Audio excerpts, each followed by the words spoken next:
علی بھی اگلا سوال ہے، عید قربان کی قربانی واجب ہے یا کہ سنت؟ عید قربان کی قربانی جو ہے آلموسٹ امت میں اتفاق ہے کہ یہ سنت مؤکدہ ہے، واجب نہیں ہے۔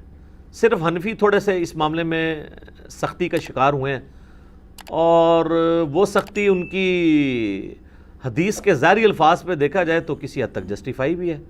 سنن ابن ماجہ میں حدیث ہے، المستدرک حاکم کے اندر موجود ہے، مسند امام احمد میں ہے، امام حاکم نے بھی اسے صحیح کہا، امام ذہبی نے بھی موافقت کی کہ جو لوگ استطاعت کے باوجود قربانی نہیں کرتے وہ ہماری عیدگاہوں سے دور رہیں۔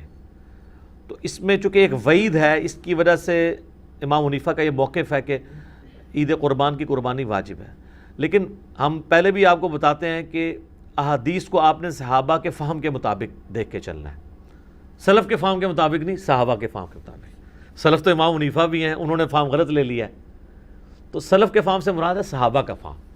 صحابہ کا فہم یہ ہے کہ مصنف عبد الرزاق میں اور سنن الکبریٰ البیہقی کے اندر موجود ہے کہ سیدنا ابو بکر اور عمر رضی اللہ عنہما بعض اوقات جان بوجھ کے عید قربان کی قربانی چھوڑ دیا کرتے تھے تاکہ لوگ اسے واجب نہ سمجھ لیں۔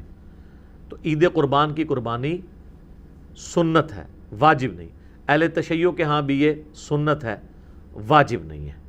رہا احادیث میں سے یہ ایک حدیث ہے، اس حدیث کے اوپر بھی ہر صحت پہ اختلاف ہے، بہرحال آلموسٹ حسن درجے کی تو یہ مانی جاتی ہے روایت۔ تو وہ ہے نبی علیہ السلام نے ترغیب دلانے کے لیے، جیسے کئی ایک موقعوں پہ آپ علیہ السلام کا جس طرح فرمان ہے کہ یہود و نصارہ کی مخالفت کرو، داڑھیوں کو رنگو، یہ ترغیب دلانے کے لیے۔ ورنہ تو اس حدیث کو روایت کرنے والے جابر بن عبداللہ اور ان سے بھی بڑھ کے مولا علی علیہ السلام نے داڑھی نہیں رنگی، سفید ہی رکھی ہے، جواز کی حد تک یہ مطلب جائز ہے۔ تو یہ واجبیت کے درجے میں نہیں ہے، سنت کے درجے میں ہے۔ لیکن جس شخص کو اللہ تعالیٰ نے استطاعت دی ہے اسے ضرور قربانی کرنی چاہیے۔ میں یہ باتیں اس لیے نہیں کہہ رہا، اللہ کا شکر ہے کہ میں نے یعنی جب سے اس اعتبار سے یعنی صاحب استطاعت ہوں کہ میں نے خود سے کمانا شروع کیا ہے، یعنی 15 سال سے زیادہ ہو چکے ہیں، تو میری تو کسی سال میں بھی قربانی مس نہیں ہوئی ہے۔ نبی علیہ السلام نے بڑے اہتمام کے ساتھ کی ہے، حتیٰ کہ آپ صحیح مسلم میں جو آپ کے آخری حج کی حدیث ہے 2950، جس میں آپ کا فرمان ہے کہ میں اپنے بعد تم میں وہ چیز چھوڑ کے جا رہا ہوں جسے مضبوطی سے پکڑ لوگے، کبھی گمراہ نہیں ہوگے، وہ اللہ کی کتاب ہے۔ مسلم میں صرف اللہ کی کتاب کا ذکر ہے۔ سنت والی حدیث حاکم کے اندر ہے، وہ بھی حسن درجے میں ہے۔ اور رہی غدیر خم کی حدیث، وہ تو حجۃ الوداع کے موقع پہ نہیں بلکہ واپسی پہ خم نامی گاؤں میں، وہ مسلم شریف میں ہے 6225 سے 6228۔ تو بخاری مسلم میں جو حدیث ہے 2950 2950 2950 جابر بن عبداللہ سے، وہ بڑی رکت انگیز حدیث ہے۔ جابر بن عبداللہ آلموسٹ نابینا ہو چکے ہوتے ہیں، تو امام باقر ان کو ملنے کے لیے جاتے ہیں، تو ان کو بتایا جاتا ہے کہ حضور کا بچہ ہے آپ کے پاس، امام باقر حضرت حسین کے پوتے، تو وہ ان کو اپنے پاس بٹھاتے ہیں، تو حضرت امام باقر اس حدیث کو روایت کرتے ہیں، اور امام باقر سے امام جعفر صادق نے بیان کی ہے، اور 2 واسطوں سے امام مسلم نے لی ہے۔ تو امام باقر کہتے ہیں کہ جابر بن عبداللہ میرے یہ سامنے کے بٹن کھولتے ہیں اور میرے سینے پہ یوں ہاتھ رکھتے ہیں اور کہتے ہیں تم میرے نبی کے بیٹے ہو، تم مجھ سے جو پوچھنا چاہتے ہو پوچھو۔ تو وہ کہتے ہیں میں آپ سے پوچھنے آیا ہوں کہ نبی علیہ السلام نے حج کس طرح کیا تھا۔ تو وہ حج کی آلموسٹ 7-8 صفحوں پہ لمبی حدیث ہے، مسلم شریف میں 2950 اور مشکات میں دوسری جلد میں حج کے چیپٹر میں پہلی حدیث یہ ہے نبی علیہ السلام کے حج پہ۔ یہ امام باقر نے روایت کی ہے، ان سے امام جعفر نے سنی ہے، اور پھر بعد میں 2 واسطوں سے امام مسلم نے لی ہے۔ اس میں الفاظ ہیں کہ یمن سے نبی علیہ السلام نے 100 اونٹ منگوائے حجۃ الوداع کے موقع پر، 63 اونٹ آپ نے اپنے مبارک ہاتھوں سے نہر کیے ایک حج کے موقع پہ، 63 اونٹ، اور یہ حضور اپنی طرف سے کر رہے ہیں، اور باقی 37 جو ہیں وہ مولا علی کو کہا کہ تم نے کرنا ہے۔ تو 63 میں اشارہ تھا کہ آپ کی چونکہ زندگی مبارک کے 63 سال ہیں، آپ نے پورے سال ایک سال کی قربانی ایک ہی دفعہ کی ہے۔ اور اس کے بعد جابر بن عبداللہ کہتے ہیں کہ جب وہ 100 کے 100 اونٹ نہر ہو گئے تو نبی علیہ السلام نے حکم دیا کہ ہر اونٹ میں سے ایک ایک بوٹی لی جائے، اور وہ ساری 100 کی 100 بوٹیاں ایک دیگ میں ڈال کے پکائی گئیں، ہر ایک جانور سے ایک بوٹی لے کے۔ اور پھر جابر بن عبداللہ کہتے ہیں کہ مولا علی نے اور نبی علیہ السلام نے ایک دسترخوان پہ بیٹھ کے تناول فرمایا۔ ٹھیک ہے جی، تو وہ پوری کی پوری حدیث جو ہے نا بڑی رکت انگیز ہے پڑھنے والی، نبی علیہ السلام کے آخری حج کا بیان، حجۃ الوداع۔ تو اس سے بھی یہ یعنی بات پتہ چلی کہ نبی علیہ السلام نے اس سنت کا بڑا اہتمام کیا ہے. لہٰذا اس چکروں میں تو پڑھنا ہی نہیں چاہیے کہ جناب واجب ہے یا سنت ہے. بھائی سنت ہے کریں گے. البتہ یہ ٹیکنیکل بحثیں اس لیے کی جاتی ہیں جب حنفیوں کی طرف سے زیادہ ایمفسائز کیا جاتا ہے اس مسئلے کے اوپر, اور بلکہ وہ تو ایک اور سٹیپ آگے چلے جاتے ہیں. وہ کہتے ہیں گھر میں جتنے لوگ الگ سے بھی صاحب استطاعت ہیں, کسی بیوی کے پاس سونا ہے تو وہ علیحدہ سے اپنی قربانی کرے گی, فلاں کرے گی, اور وہ بہت آگے چلے جاتے ہیں. اس لیے پھر یہ بحثیں جو ہے نا وہ سٹارٹ ہو جاتی ہیں. تو یہ سنت ہی ہے, واجب نہیں ہے, لیکن سنت مؤکدہ ہے, سنت دائمہ, متواتر اور مسلسل بھی ہے. ٹھیک ہو گیا, جزاک اللہ. علی بھی اگلا سوال ہے, قربانی کے لیے صاحب استطاعت ہونے کے اعتبار سے نصاب کیا ہوتا ہے؟ نصاب کے اوپر جی اتفاق ہے. صاحب نصاب وہ ہے جس میں قربانی کی استطاعت موجود ہے. اس کا زکوٰۃ کے نصاب کے ساتھ 52.5 تولے چاندی یا 7.5 تولے سونے کے ساتھ کوئی تعلق نہیں. ایک غریب آدمی ہے, قربانی کے دنوں میں اس کے پاس مال آ جاتا ہے, تو وہ قربانی کے اعتبار سے صاحب استطاعت ہے, وہ قربانی کر سکتا ہے. کر سکتا ہے لفظ میں اس لیے بول رہا ہوں چونکہ واجب نہیں ہے. میں یہ نہیں کہوں گا کہ وہ ضرور کرے, پھر تو واجبیت ہو جائے گی نا. تو میں نے آپ کو پہلے اس پہ بحث کر چکا ہوں. تو وہ صاحب استطاعت ہے, ضرور کرے. جہاں ہم اتنے اور خرچے کرتے ہیں تو قربانی کیوں نہ کریں. تو اس کے لیے آپ کے پاس قربانی کا خرچہ ہونا ضروری ہے. اب قربانی کا خرچہ بھی ظاہر ہے, اگر آپ اونٹ قربان کر رہے ہیں وہ تو 1.5-2 لاکھ روپے کا, اگر حصہ بھی ڈالتے ہیں تو آلموسٹ آج کل 18 سے 20 ہزار ہے. گائے کا 13 سے 15 ہزار ہے, اور بکرا لیں گے تو کم از کم بھی کوئی بہت بھی چھوٹے سے چھوٹا بھی دوندا بکرا ملا آپ کو تو 25 ہزار سے کم تو نہیں ملنے کا. اللہ ہے کہ بہت آپ انٹیریئر پنجاب میں کہیں جنوبی پنجاب چلے جائیں تو پھر بھی 20-25 ہزار کا تو بکرا چاہیے. تو اتنی رقم آپ کے پاس اگر رقم آ جاتی ہے تو بجائے اس کو اور معاملات میں خرچ کرنے کے اور جا کے ایک کوئی LED سکرین کو 50 انچ کی اٹھا کے لے آئیں آپ گھر میں, پہلے بھی ہو 32 والی, وہ چھوٹی لگ رہی ہو, پیسے آ جائیں, کمیٹی نکلے تو یہ چیزیں چھوٹی لگنی شروع ہو جاتی ہیں. تو اس کی بجائے قربانی کریں آپ. کیوں ان معاملات کے اوپر پیسے ضائع کرتے ہیں؟ پیسے ان کاموں میں ڈالیں. ٹھیک ہو گیا, جزاک اللہ. علی بھی اگلا سوال ہے, اگر ایک خاندان میں ایک سے زیادہ لوگ مالی طور پر استطاعت رکھتے ہوں تو سب لوگوں کو الگ الگ قربانی دینا ہوگی, یا ایک خاندان کی جانب سے ایک قربانی کر دینا ہی کافی ہے؟ بہتر ہے جی سب الگ الگ دیں. دیکھیں یہ فضیلت ہے, ہر بندے نے اپنی قبر میں جانا ہے, وہ اللہ کے حضور کیوں نہ قربانی لے کے جائے. ان صلاتی و نسکی و محیایا و مماتی للہ رب العالمین. رہا شرعی مسئلہ تو یہ ہے کہ ایک خاندان کی طرف سے ایک قربانی کافی ہے. وہ سنن ابن ماجہ میں بھی اور جامع ترمذی میں حدیث موجود ہے. ابو ایوب انصاری رضی اللہ تعالیٰ عنہ سے جب پوچھا گیا تو انہوں نے فرمایا کہ ہم نبی علیہ السلام کے زمانے میں ایک خاندان کی طرف سے ایک ہی بکری قربان کیا کرتے تھے. پھر بعد میں جب لوگ باہم دولت میں ایک دوسرے پہ فخر کرنا شروع کر دیا تو پھر ایک سے زیادہ لوگ جانور قربان کرنا شروع کر دیا لوگوں نے. اور ایک اور حدیث ہے سنن ابن ماجہ میں بھی, المستدرک للحاکم میں, ایک اور صحابی کہتے ہیں کہ ہم تو ہمیشہ سے پورے خاندان کی طرف سے ایک ہی جانور قربان کیا کرتے تھے, بکری یا بکرا, اور لیکن اب میرے گھر والے مجھے اکساتے ہیں تو ہم یعنی ایک دوسرے پہ روب ڈالنے کے لیے کہ ہمسایوں نے تو 3 بکرے دیے ہیں, تم کیوں ایک. یہ صحابہ کے زمانے میں بھی ہے سر. یہ جو ہائری پیڑی ہے جو ہم کہتے ہیں نا, اس پیڑی نے تیار نہ کرتا, یہ وہ جو ایک خاندانی ٹسل ہے یہ. تو وہ صحابی کہتے ہیں مجبوراً ہمیں اپنے گھر والوں کے اکسانے کے الفاظ ہیں, اکسانے پہ ہم بھی 1-2 بکرے زیادہ کر دیتے ہیں, ورنہ شرعی مسئلہ یہی ہے کہ ایک خاندان کی طرف سے ایک قربانی. یہ خاندان سے مراد ایک چولہا ہے. ایک چولہا اس اعتبار سے کہ میاں بیوی بچے. اب آپ کو گھر ایسا لے آئیں کہ جہاں پہ 5 فیملیز رہ رہی ہیں اور چولہا ایک ہو تو وہ آپ کہیں گے ایک قربانی نہیں, وہ 5 خاندان ہے. چولہا عموماً بولا جاتا ہے اس اعتبار سے کہ ایک کوئی مرد ہے, اس کی بیوی اس کے ساتھ ہے, اس نے ماں باپ بھی اپنے ساتھ رکھے ہوئے ہیں, ایک ہی چولہے سے کھا رہے ہیں, تو وہ اس اعتبار سے ایک خاندان ہے. تو لیکن اگر 5 خاندان ایک جگہ پہ رہ رہے ہیں اور انہوں دیکھ پکاتے ہیں اور وہ کہیں چولہا ہمارا ایک ہے, تو دیکھ پک رہی ہے تو سر ایک گائے بھی لے سکتے ہیں وہ 5 مل کے 5 حصے اس میں رکھ لیں. 5 تو خیر کم سے کم ہے, زیادہ سے زیادہ 7 ہے. اچھا یہ بھی بعض لوگوں میں مشہور ہے کہ جی 7 ضروری پورے کر رہے ہیں, نہیں, 7 زیادہ سے زیادہ. ایک بندہ بھی ایک گائے دے سکتا ہے, 2 بندے بھی مل کے ایک گائے دے سکتے ہیں. بکرا نہیں, 2 بندے مل کے دے سکتے گائے. تو اگر 5 گھر میں خاندان ہے ویسے خرچے ان کے علیحدہ علیحدہ ہیں. صرف ایک چولہا اکٹھا ہونے سے یہ نہیں ہوگا کہ ایک خاندان بنے گا. اب یہ تو نہیں ہے کہ بھی ایک بھائی کی سالی کی شادی آئی ہے تو دوسرا بھائی اس کے بچوں کو وہ بوٹ لے کے دے رہا ہے اور ساتھ جوڑا لے کے دے رہا ہے. وہ اپنے باقی خرچے بھی تو کر رہے ہیں نا. تو اس اعتبار سے اگر میاں بیوی بچے یہ ایک خاندان ہے, ٹھیک ہے, چاہے وہ 5 بھائی اکٹھے رہ رہے ہیں, چولہا اکٹھا جل رہا ہے, پھر بھی وہ 5 خاندان تصور ہوں گے. ہر ایک خاندان کو اپنی قربانی الگ سے دینی چاہیے اور اس سنت کے اوپر عمل کرنا چاہیے. ایک خاندان کی طرف سے ایک قربانی کر لینا کافی ہے. ٹھیک ہے. علی بھائی اگلا سوال ہے, اگر کوئی شخص آلریڈی مقروض ہے تو کیا وہ قربانی دینے کے لیے قرضہ اٹھا سکتا ہے یا قربانی نہ دے؟ قربانی کیوں نہ دے جی, کروڑ پتی لوگ بھی مقروض ہیں. یہ بڑے بڑے فیکٹریوں کے مالکوں سے آپ پوچھیں, انہوں نے کروڑوں میں قرضے اٹھائے ہوئے ہیں. وہ ایکویٹی تو ان کی 40% ہے, 60% تو ڈیٹ انہوں نے بینکوں سے اٹھایا ہوا ہے. وہ تو سب سے پہلے تو ان کی قربانی ساقط ہو جائے گی جو امریکن بیل چپ فٹ شدہ جو ہے منگوا کے یہاں پہ قربان کر رہے ہیں. اگر آپ ان کو دیکھیں مقروض وہ بھی ہیں.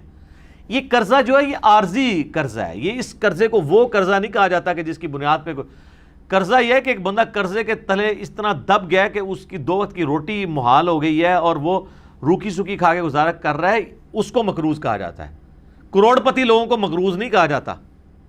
وہ تمہارے پرائم منسٹر صاحب بھی کہتے ہیں اتنی تنخواہ لے کے بھی کہ میرا مشکل سے چولہا جلتا ہے. تو قربانی تو پرائم منسٹر میں بھی کوئی نہیں بن رہی ہوگی. اس طریقے سے اگر دیکھا جائے بڑے بڑے فیکٹری آنرز جو ہیں تو وہ اس طرح نہیں ہے. قرضہ اٹھا کے آپ کریں. یہ کمیٹی آپ نے قرضے ہی تو ڈالی ہوتی ہے, کمیٹی ڈال لیں. سالی کی شادی کے لیے ڈالتے ہیں, بھائی کی شادی کے لیے ڈالتے ہیں کمیٹیاں, اور وہ جوتیاں اور کپڑے ہوں تب بھی نئے لے کے دیتے ہیں بچوں کو. اس کا خرچہ نکالیں تو ایک بیل میں حصہ ڈالنے سے تو کم ہی بنتا ہے. یہ بیل میں حصہ ڈالنا تو اس سے کم ہی بنتا ہے. آج کل ایک ایوریج شادی کے اوپر 15-20 ہزار روپے لگ جاتا ہے. تو سر 12-13 ہزار روپے کا آپ بیل میں حصہ نہیں ڈال سکتے. ضروری ہے کہ آپ نے بکرا ہی لینا ہے, بیل میں حصہ ڈال لیں. تو یہ جو آپ نے کمیٹی بھی ڈالی ہوتی ہے, اگر ایک سپوز لاکھ روپے کی آپ کی کمیٹی نکلی ہے, تیسری یا چوتھی, اور 10,000 روپیہ مہینہ ہے, تو چوتھی آپ نے کمیٹی جب لے لی ہے تو آپ نے ابھی تک تو 40,000 اس کو جمع کروائے ہیں نا کمیٹی والے کو. 60,000 تو آپ نے بعد میں کرانے ہیں, لیکن لاکھ روپے آپ نے پہلے ہی اٹھا لیا ہے. تو 60,000 کے تو آپ بھی مقروض ہیں. تو پھر تو دنیا میں کوئی بندہ ہی نہیں بچے گا. لوگ اتنے بولے بن کے نا, وہ کہتے ہیں, کئی لوگ پوچھ رہے تھے جی قرضہ بھی ہے, زکوٰۃ بھی دینی ہے, قرضہ بھی جو مائنس کریں گے, اور مائنس بھی کتنے الٹے طریقے سے کرتے ہیں. اس طریقے سے تو الٹا اس کو زکوٰۃ دینی پڑ جائے گی. وہ پتہ کس طرح کر رہے ہوتے ہیں, مثلا ایک بندے کا کاروبار ہے 1 کروڑ روپے کا, 40 لاکھ روپیہ اس کا اپنا تھا سرمایہ, 60 لاکھ اس نے بینک سے اٹھایا قرضہ, کتنا ہو گیا 1 کروڑ. اب وہ جب حساب کرنے لگتا ہے نا سال بعد, وہ کہتا ہے جی میں نے 1 کروڑ روپیہ کاروبار میں لگایا ہوا ہے, تو 1 کروڑ کی زکوٰۃ جو ہے وہ کیسے نکالی. وہ پھر کہتا ہے کہ دیکھیں جی میرا تو اپنا تھا 40, 60 میں نے بینک سے اٹھایا, تو 60 میں سے 40 نکل گئے, تو 20 لاکھ کا تو میں ابھی بھی مقروض ہوں. تو میں تو مقروض ہوں, میں کیوں زکوٰۃ دوں گا. حالانکہ وہ بیوقوف بھول جاتا ہے کہ کاروبار میں اس نے 1 کروڑ لگایا ہوا ہے. یہ 60 لاکھ 1 کروڑ میں سے مائنس ہونے ہیں, 40 لاکھ میں سے نہیں مائنس ہونے. 40 لاکھ تو اس کا اپنا تھا نا, 60,000 اس نے قرضہ اٹھایا, تو ٹوٹل کتنا ہوا 1 کروڑ. اب کاروبار میں 1 کروڑ لگا ہوا ہے, 1 کروڑ میں سے 60 لاکھ مائنس ہونا ہے, اپنے 40 جو بھی وہ 60 کاٹ دیتے. ٹھیک ہے. ویسے ماشاءاللہ آپ ان کو دیکھیں, ان پڑھ چٹے ان پڑھ ہے, کروڑوں کا بزنس کر رہے ہیں, آپ کو جناب زبانی پورے دن کا حساب کتاب بتا دیں گے, اور نام نہیں اپنا لکھ سکتے, کاروبار میں اتنے تیز ہیں. دعائے قنوت پھر بھی نہیں یاد ہوگی ان کو, جنازے تو ویسے ہی نہیں آتا نا, غور پہ کوئی اور. تو یہ سارے بہانے ہیں جی قربانی کے. میں تو پوری کوشش کرتا ہوں کہ اس کے اوپر لوگوں کو ترغیب دلائی جائے کہ قربانی نہ مس کریں. سر یہ بہت بڑی نعمت ہے. آپ قیامت والے دن اور کچھ نہیں ہے تو حضرت ابراہیم علیہ السلام سے سفارش کے لیے عرض کر سکتے ہیں, ان کی سنت کو زندہ رکھا, ان کی سنت آپ نے زندہ, سنت ابراہیمی کو زندہ رکھا. کوئی ایک نیکی اپنے ساتھ رکھیں اور اچھی چیز قربان کریں, ریاکاری کے لیے نہیں. جس طرح وہ یہ بھی دیکھیں آپ, یہ ٹی وی چینلز پہ شروع ہو جائے گا. وہ کراچی میں ایک بندہ ہے, وہ جناب بچپن میں ایک بیل اوپر 30 منزل پہ 4تھی منزل پہ چڑھا لیتا ہے, پھر وہ کرین آتی ہے اس کو اتارنے کے لیے. اس طریقے سے ایک بندہ ہے وہ جناب امریکن بیل منگواتا ہے, اس میں چپیں فٹ ہوئی ہوتی ہیں. تو اگر یہ وہ اللہ کے لیے اچھا جانور دینا بہت اچھی بات ہے, لیکن اس کی نمائش نہیں ہونی چاہیے. ریاکاری ہوئی تو اعمال برباد ہونے کا خدشہ ہے۔ مسند احمد میں حدیث ہے جس نے دکھلاوے کے لیے نماز پڑھی اس نے شرک کیا، حالانکہ پڑھی نماز ہے، دکھلاوے کے لیے روزہ رکھا اس نے شرک کیا، اور دکھلاوے کے لیے اللہ کی راہ میں صدقہ کیا، یہ صدقہ ہی ہے نا اللہ کی راہ میں قربانی کرنا، تو اس نے شرک کیا۔ اور جو مسلم شریف میں حدیث ہے کہ قیامت والے دن ایک سخی کو، ایک شہید کو، ایک قاری کو بلایا جائے گا، اللہ تعالیٰ تینوں کو اپنی نعمتیں گنوائے گا، تو پوچھے گا تو نے میرے لیے کیا کیا؟ شہید کہے گا یا اللہ جان دے دی اور کیا کرتا، اس سے بڑی کیا بات تھی؟ اللہ کہے گا اس لیے دی کہ لوگ تجھے بہادر کہیں، لہٰذا دنیا میں تیری بڑی تعریف ہوئی ہے، اوندھا منہ کر کے دوزخ میں۔ سخی کو اللہ تعالیٰ پوچھے گا، کہے گا یا اللہ میں نے تو اتنا کچھ خیرات کیا، میں تو مسجد کی ٹوٹیوں کے اوپر نیم پلیٹ بھی لگوائی کہ فلاں سیٹ صاحب نے یہ وضو خانہ اور ٹائلٹ بنوایا ہے، اور بھی تو یقین نہیں آتا بریک ٹائنچ، تو اللہ تعالیٰ مائے گا یہ تو اس لیے کہا کہ لوگ اس تیری تعریف کریں، کر لی گئی، جا دوزخ میں، تم میرے پاس کوئی اجر نہیں۔ اور اس طریقے سے قرآن کے قاری کو کہا جائے گا تو نے اس لیے کیا کہ لوگ تیری تعریف کریں، تو بہت بڑا لامہ ہے۔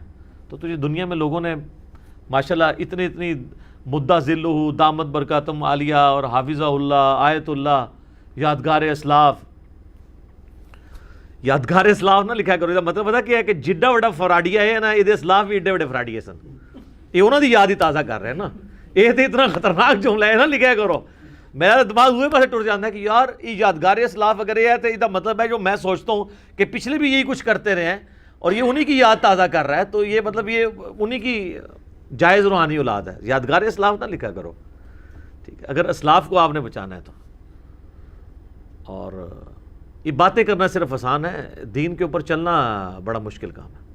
تو جناب قرضہ اٹھانا پڑتا ہے تو کوئی مسئلہ نہیں، قرضہ کیا آپ کو سب مر چلیں، قرضہ اٹھا کمیٹی ڈال لیں، پلان کریں قربانی کے لیے۔ اگر آپ نے ہر مہینے میں بھی 1000 روپے علیحدہ کیا ہو نا، سال بعد 12000 روپے بن جاتا ہے، آپ ایک حصہ ڈال ہی سکتے ہیں۔ تو اس کو جس طرح باقی خرچے رکھے ہوئے ہیں نا، بچوں کی فیسیں آج کل 2000 سے تو سٹارٹ ہو رہی ہیں ایک عام نارمل سکول کے اندر، تو 24000 روپے تو آپ بچوں کی فیس بھی سال کی دے رہے ہیں، ٹھیک ہے۔ کرونا کی وجہ سے پھر بھی حیا نہیں آئی ہے اسکول والوں کو کہ پیسے ہی کچھ کم کر دیں، فیسیں آپ سے پوری لے رہے ہیں، تو سال میں 1000 روپے علیحدہ کر کے آپ اللہ کی راہ میں قربانی نہیں کر سکتے؟ کرنی چاہیے۔ ایون قرضہ بھی اٹھانا پڑتا ہے، ضرور اٹھائیں، کریں، کیونکہ یہ قرضہ ایسا نہیں ہے کہ جو آپ کی گردن کو دبوچ لے گا، آپ آسانی سے اتار لیں گے۔ 12-13 ہزار روپیہ کیا چیز ہے؟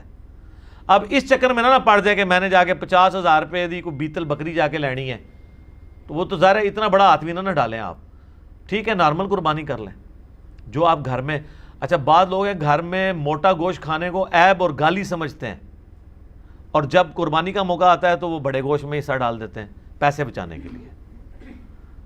تو چاہیے یہ ہے کہ پھر جو اگر آپ چھوٹے گوشت کو پریفرلی گھر میں کھاتے ہیں، صرف چھوٹا گوشت جو کھا رہے ہیں، میں ان کی بات کر رہا ہوں، جو مکس کر کے کھا رہے ہیں ان کی نہیں بات کر رہا، تو آپ کو پھر قربانی بھی چھوٹے گوشت کی ہی دینی چاہیے۔ لن تنالوا البر حتی تنفقوا مما تحبون، تم کبھی بھی نیکی کے اعلیٰ درجے کو نہیں پا سکتے جب تک کہ پسندیدہ چیزیں اللہ کی راہ میں خراب نہ کرو۔ ویسے موٹے گوشت سے آپ گن کھائیں اور کہیں جی ساڑھے گھر سے پکدے ہی چھوٹا ہے، جو قربانی دی واری آئے تھے وہ جناب موٹے گوشت کا حصہ 13,000 روپے کا بن رہا ہے اور بکرا جو ہے وہ آ رہا ہے 30,000 روپے کا، ادھر جناب تو یاد آ جائے کہ وہ جی ابراہیم علیہ السلام جڑے نا وہ بھی بنایا بچڑا لائے سن فرشتے واسطے، تے موٹا گوشت سنت ابراہیمی ہے، ٹھیک ہے سر، بڑا گوشت سنت ابراہیمی ہے اور چھوٹا گوشت سنت محمدیہ ہے صلی اللہ علیہ وآلہ وسلم۔ بخاری مسلم میں حدیث شفاعت جو ہے وہ سٹارٹ ہی اس سے ہوتی ہے کہ نبی علیہ السلام کے سامنے دستی کا بکری کا گوشت رکھا تھا، آپ وہ ساتھ ساتھ کھا رہے تھے اور آپ نے شفاعت والی حدیث بیان کی کہ قیامت والے دن سب کے سب لوگ پہلے حضرت آدم کے پاس جائیں گے۔ وہ حدیث کا آغاز ہی بخاری مسلم کا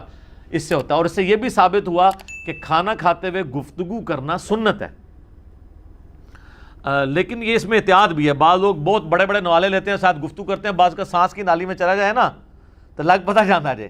یہ جو منع کرتے ہیں نا لوگ کھانا کھاتے ہوئے بولنا نہیں چاہیے، یہ کوئی شرعی مسئلہ نہیں ہے، بلکہ اس لیے کہا جاتا ہے کہ وہ کھانا کھاتے ہوئے بعض اوقات وہ سانس کی نالی میں چلا جاتا ہے، اور آپ کو پتہ ہے یہ جینون بیماری بھی ہے بعض لوگوں کو۔ میں کئی ایسے لوگوں کو جانتا ہوں جن کو معدے کا ایشو ہے نا، ان کو ڈاکٹرز نے باقاعدہ کہا ہوا ہے کہ آپ نے کھانا کھاتے وقت نا صرف کھانا کھانا ہے، نہ باتیں کرنی ہے، نہ ٹی وی دیکھنا ہے، اور آپ نے اپنے ذہن میں حاضر کرنا ہے کہ آپ کھانا کھا رہے ہیں، کیونکہ دماغ کے سگنل پھر وہ ایسے چلیں گے کہ آپ کا خوراک کی نالی میں نہیں جائے گا۔ یہ جینون پرابلم ہے۔